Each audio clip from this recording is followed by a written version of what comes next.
What's up, you guys? Welcome to today's video. So as you can tell by the title, we're going to be talking about what it was like to go to prison at 17 years old. We're going to sit down with my friend Jonathan from Prison Life Inside and Out and talk about what it was like for him to go to prison at such a young age, which we have both been through. So I relate a lot to what he has gone through and what he still continues to go through. We're also going to be discussing PTSD and what that was like for his wife, who also has a channel here on YouTube. Her YouTube name is Prison Wife Inside and Out. I thought that was so clever. So big shout out to Jonathan and Melissa. You guys, I am beyond grateful for my YouTube friends. And I know a lot of you don't understand what goes on behind the scenes, but these two have just become amazing friends of mine, and I love their story. I love their journey. And let me just tell y'all right now, they have been through it. They have been through it, you guys. Prison life doesn't end when you walk out that gate. When you walk out Sallyport and you start your life outside of prison, a whole new journey has begun. And it really is difficult to break down what you have gone through and to be normal, which I hate that word, but we have to readjust into society, and our family really struggles with that, as do we. They struggle with what to say or how to respond. We struggle with what life is like, how fast-paced life is, all of the options, people walking too close to us. It's a battle, you guys. It is a lifelong battle after you leave prison. So that's what today's interview is all about. Please make sure to go over to Jonathan's channel and leave him some encouraging words. Tell him that you're from the Ride or Die crew. And also, I want to share, where are you, this? Jonathan also wrote a book, but he wrote this book inside prison. This is Strength and Conviction. It's a very easy read. It's like 12 bucks on Amazon. I will link that down below as well. So Jonathan, thank you so much for sharing your story with me and everyone on YouTube. Thank you for writing this book and breaking the rules in prison to get this out. I think it's just an amazing testimony to your strength and conviction. See what I did there? All right, you guys, without further ado, let's get into today's video. What's up, Prison Life Inside and Out? How are you doing, bro? Pretty good, man. Pretty good. Just hanging out with the family today. Cool, Drinking cool. Bang. They did not sponsor that, so This video is not sponsored. So it's been a minute since I've had you on the channel. You've collabed with me several times. You've collabed with Brian several times, but we've never just sat down and shared your story and told everyone why you went to prison, what happened with that. So let's start. I know you said you went to prison at 17. Let's start with that, and then I'll ask you some awkward and uncomfortable questions later. So why'd you go to prison at 17? At 17, I went in South Carolina, actually, and it was because I had caught a charge in Georgia, and it was for basically robbing a judge. We stole a bunch of stuff from a judge. I got caught. They arrested us. Yeah, it was pretty bad. I was 17. I mean, I was stupid. So we got arrested, and I ended up escaping from the county jail. A lot of people, if anybody's on your channel that's been watching mine, they've heard that story. And we ran into South Carolina and was basically doing what we had to do to survive. We were breaking into houses if people weren't home, to try to get food, try to get clothes. We were just trying to make it. And we ended up getting caught doing all that crap. And I ended up getting what's called a YOA, which is a Youthful Offender Act in South Carolina. Everybody calls it the Gladiator School. You can get them from like 17 to 25 years old. And that is how I went to prison at 17. And I ended up getting out when I was almost 19, I believe. I think I did like 18 months in South Carolina. So what was it like to be so young? I mean, I've also been in prison that young, but for you, what was it like? Were you intimidated? Was there a lot of politics as a youthful offender? No, man. As a youthful offender, it was more city, where you're from, and then they also had the gangs back then too. Down here in the South, the gang culture kind of hit when I was probably 14 or 15. And so everybody back then used to say that they were Crips or they were folks, GDs and everything. Nobody ever really knew if they really were, but it did spread throughout the prison systems. And so you had that going on, but mostly it was where you were from. In South Carolina, you've got Charleston is a huge city, and they basically go to war with everybody from the upstate, like Greenville and Columbia and Florence. And that's how it was. And yeah, man, it was yeah, I guess you would say intimidating. I was going to say not intimidating, but yeah, it was, man. I was 17 years old, a little skinny kid, and I You know, like I've said before, I've got heart. I'm gonna stand up for myself, but that doesn't mean that I'm not gonna get my ass whooped or go through drama, because it did happen. And so, yeah, it was intimidating. It's funny that you say that politics really you click up with where you're from. It's like that on the East Coast a lot. So it's like that in New York too. So borough sticks with borough, or if you're upstate, town sticks with town. So I relate a Yeah. lot to that. So you didn't just go to state prison one time. You've been down a couple of times and you've been to the feds. So what was your next sentence for? Well, you remember I told you that earlier I had caught the original charge in Georgia. And so when I ran into South Carolina and they gave me the YOA, I had to serve that sentence. And I actually ended up accidentally getting out. They paroled me and they weren't supposed to, because Georgia was supposed to have a hold on me for my original charge for robbing the judge. Well, I got out and I stayed out for, I think, like a month, maybe 3.5 weeks. And they came and arrested me again. I went to report into parole one day and they arrested me and they said, "You've got these charges in Georgia." And I had to go to Georgia, sat in that county jail for like 13 months, the one that I escaped from. And I ended up getting a 15-year sentence. It was a split sentence, and I had to serve 5 in prison. And it was a violent crime because we robbed somebody's house. And so I did 4.5 years in the state of Georgia, and I got out from that in 2004. So it's very strange that they just let you out, but this does happen. Prison, they just don't have their shit together, you know? So I have heard of that happening before. I was actually released from Arkansas prison with New York warrants, with felony New York warrants still, that I had to work through and get dismissed. Thankfully, they didn't have anything on me. They wouldn't pay to extradite me because there was no evidence and the charges did get dropped. But you're not supposed to be allowed out of a maximum security prison when you've got out of state felony warrants. They don't care though. They're like, "You're good, you're done, peace." So that happens more often than people would think, you know? Either someone slips through the cracks or they just overlook a detail and they let you go. But I can't imagine, like, you just think you're going into parole and they're like, "Just kidding, you're going back to prison." Like, oh my God. Yeah, it was definitely a I guess you would say like a huge shock, because I was on my way in to report and I was all proud because I had gotten a construction job and I had been working with a guy framing houses. And I was like, "Yeah, man, I got a job." And I'm talking to my PO and we're walking down the hall. And I'm like, "Here's my information from my boss and you can go check it. I'm doing good." And she's like, "All right, well, just step right here in this room." And I stepped in that room and the guy came out from behind the door, put cuffs on me. Did you know that that was a possibility? Oh, yeah, for sure. I knew it was still there. I just was hoping to skate, I guess, and fall through the cracks. Yeah, fingers crossed, right? So, what happened for you to go to the feds? Got out from all that stuff 2004, and just struggled a lot, man. Me and my wife, you know, she's got her thing going on with her channel and stuff, and she's telling her side of the story also. But at this point, we kind of rekindled, got back together, and it didn't turn out very well because Georgia prisons were very violent. Um, I did a lot of fighting in Georgia prisons, way more than happened in South Carolina, actually. And so when I came home, man, I had problems. Like, I had bad anger issues. I would jump out on people in traffic and try to fight, and I was snapping at everybody, and it was just crazy. I was just acting like a little bitch, excuse my language, or a little kid. And so it ended up not working out, man. And so she left. It's really the only thing she knew how to do. She didn't know how to take me. I wasn't the same person. And so she hauled, man. She went back to Charleston where she was living. And I guess mentally that just screwed me up, man. So I struggled for a few months and didn't know what to do. And I just kind of floated around. I lost my job and I ended up struggling for money.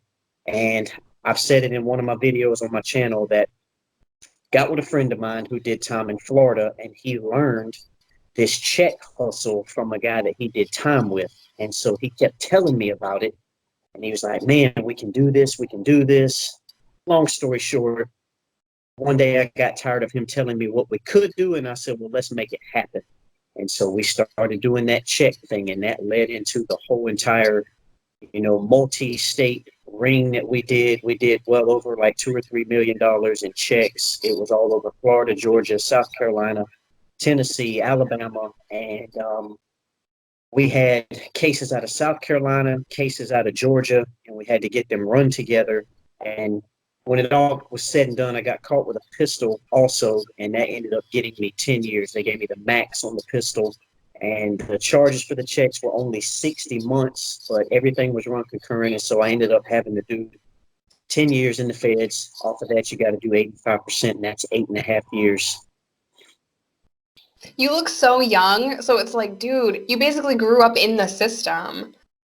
Yep, and I'm 38. I know somebody on the channel the other day was like, man, I'm going to guess that you're like 28. I'm like, dude, thank you. It's funny you said that because I have homeboys in prison right now. They're like, I'm not old, Jessica. They're like 46. I'm like, prison restores you. Like, I'm so Yeah. young. And I'm like, dude, stop. Prison definitely will preserve you, man. It sounds like Melissa leaving, like, I'm glad that she did. I know that hurt you so much, but I feel like when we do have a significant other in prison, we feel like it's about them. It's all about them. They're in prison. We have to help them. And I feel like a lot of the times women just need to take a stand and say, I'm not going to deal with this. You are not acting right. It's not okay. I'm not okay. I matter too. And they leave. And I know that that is a really difficult thing, but would you say that Melissa leaving you then kind of made you realize, even though you still committed another crime, that you wanted to do something to better your life so that you could be the man that Melissa deserved? I feel like that was kind of a run-on question. Yeah, and it did, but also you got to realize I didn't say it. But she ended up pregnant. So before she left, she ended up pregnant with Sarah, who people have seen on my channel. And I didn't know that because when she left, I was only in contact with her family, and she'll tell you that her family is crazy. So I didn't believe them. They kept telling me she's pregnant, she's going to have your baby, and I didn't believe them. And so I was down here just wilding out, doing all my stuff. And by the time that I finally realized she actually was pregnant, she called me one day and was like, listen, I'm having this baby. You need to come to South Carolina to come and see her. And so I was like, damn, it's real. And I had already gotten into all this stuff and was going to have to go on the run to try to get away from it. So I got to go see my firstborn. I got to hold her. We talked a little bit, and I told her everything. I was like, listen, I'm in trouble. But just to go back to what you said, yes, like her leaving, also my baby coming and being born, completely regretted everything that I had did and wished with everything in my entire being that I could have took it back, but I couldn't. I mean, it just sounds, and I know you outside of this video, but it just sounds like you really had a change of heart even before you went to prison. But to know that you have a baby out here that you can't see and you have to go do this prison bed, I can't even imagine the pain of that.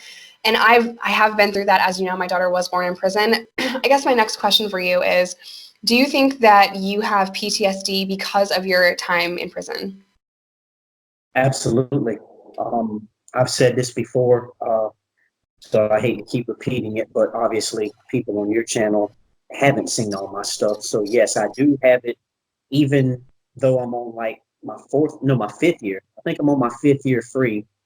It still will kick in on me in places like Walmart, which is why I hate going there so bad, because in the federal system, they have something called the deuces. And when an emergency happens, they hit that button and it tells everybody on the compound where the emergency is. And so all you hear is a bunch of footsteps running, and you'll hear keys jingling because all of the officers and staff members wear keys, and you'll hear radios going off. So sometimes when we're in Walmart, especially if you're in a Walmart in a city, and if loss prevention is like trying to catch somebody stealing and they run, and you see people running and you hear the radios and you hear the keys jingling, it's freaked me out like several times. I cannot stand going to Walmart. It sucks. It sounds so trivial, like, oh, just going to a grocery store, but man, it bothers me too. The options that you have in a store was the first thing that I was like, I'm not prepared for this, because you can buy like 3 different flavors of ramen soups and then like 4 different kinds of chips. that's your options. So to see a Yeah. chip aisle was so overwhelming to me, and it's so petty, like it's just chips. But when you're standing there and people are like moving around you and there's crowds and there's people trying to like come in and out the aisle and you're like, I don't know what the hell to buy. It triggers you and it makes you so anxious and stressed. And for me, like I had a hard time adjusting to that. And the last bid that I did was only 2.5 years. So I can't imagine on, doing 8 years, how you'd come out and how that would be really challenging. I had the thing with people touching me whenever I first came home from the feds, because for 8.5 years in the feds, it was an absolute no-no for somebody to touch you. Like, you don't touch. So when I came home, if it wasn't my kid, if it wasn't Sarah, I didn't want to be touched. Even family, when they would hug me and stuff, I would stiffen up and just be Yeah. like, oh God, don't touch me. And it took me a long time to get over that, man. It was probably 3 years before I actually opened back up to Melissa and started actually saying that I loved her. I didn't admit that for like 3 straight years after we got back together. I kept her at a distance because I felt like I didn't want to be hurt again by her, but then also the stuff from prison. And so she followed me down here to Georgia, uprooted her whole entire life, man, on the hopes that one day I would change. Thankfully, I did, but it took a long time. I just relate so much to that because even to this day, like, and I know my last bid was only 2.5 years. I do not like people running up on me. I don't like people hugging me. I'm not touchy-feely. I'm very introverted and I'm very closed off from that. So I just relate so much to that. What is your relationship like with Melissa today? Almost, not going to say almost perfect. We hardly ever, ever, ever fight. It's happened. Don't get me wrong. Well, We I'm have sure you were wrong and she was right, and that's what happened. absolutely. Honestly, our biggest, and I know that people will probably say, dude, you're full of shit.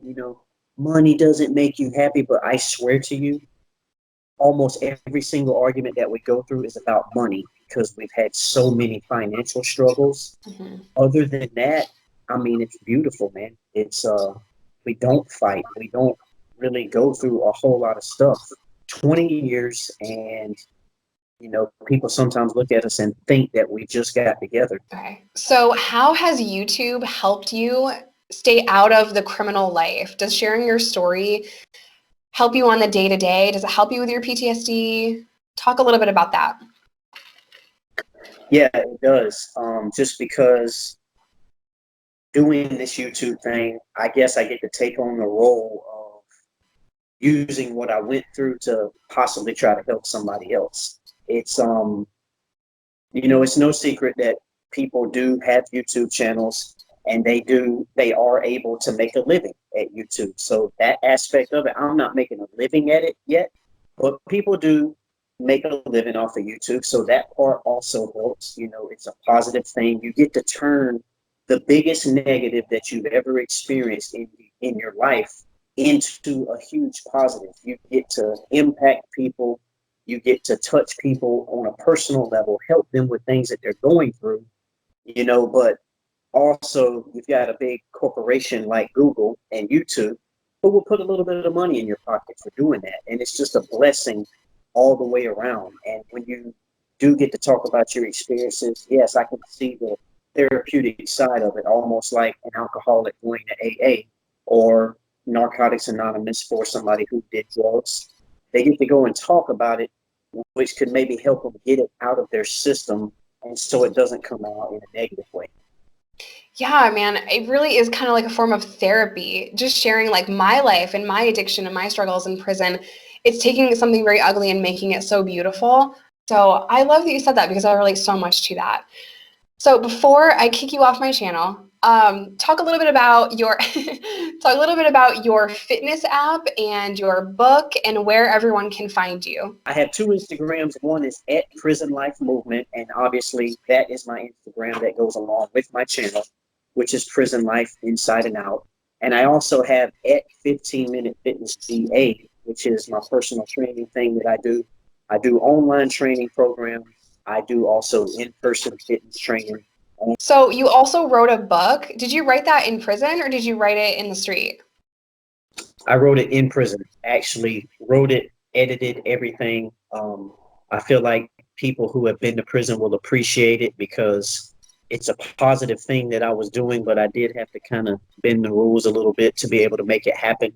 I was getting access to a computer in a computer lab, and I wasn't supposed to be doing that, but it actually turned into a big positive thing. I was able to get it edited, come straight out here and get it published. And it's called Strength and Conviction from Prison to Positive Change. It's a really quick read. It's not going to bog you down forever.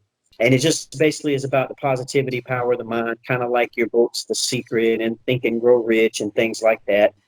But I use my whole experience in prison as a metaphor for what I'm saying in the book. So definitely done inside. So there's that authentic factor of it being done by a convict while he was incarcerated from beginning to end.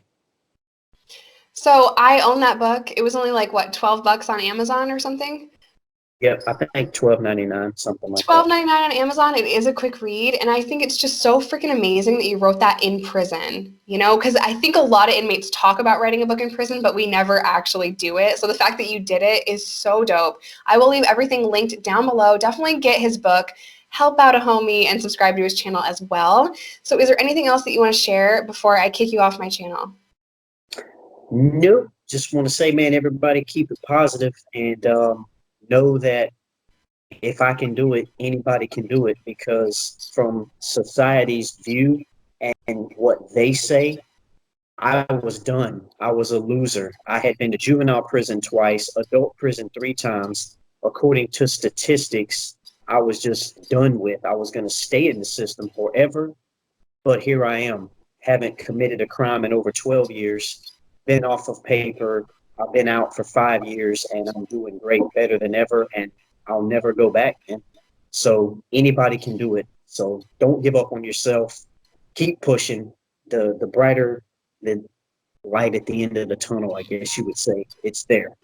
All right, bro. Thank you so much for hanging out with me for a little bit. And again, I'll leave all of your info down below. Go subscribe to Jonathan. I love you guys. Stay safe, stay sober, do not break the law, and I'll see y'all in my next one.